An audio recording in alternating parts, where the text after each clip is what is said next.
Hello, une petite vidéo pour t'aider à comprendre ta carte en design humain. Donc, quand tu as téléchargé ta carte, tu te rends compte qu'il y a des formes géométriques. On appelle ça des centres et il y en a 9 au total. Donc, quand ils sont colorés, on appelle ça des centres définis. Quand ils sont blancs, on appelle ça des centres non définis. Tu vois aussi qu'il y a des lignes qui relient les centres. On appelle ça des canaux. Il en existe 36 en design humain.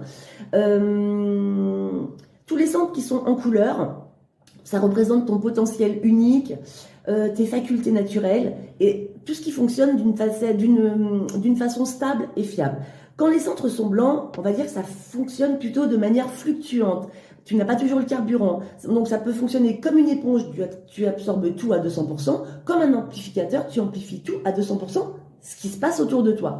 Donc ces centres peuvent être influencés et conditionnés par le monde extérieur, et c'est là que tu vas être challengé et que tu dois gagner en sagesse.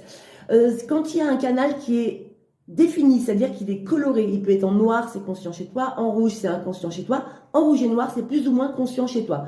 C'est là que tu es autonome et autosuffisant.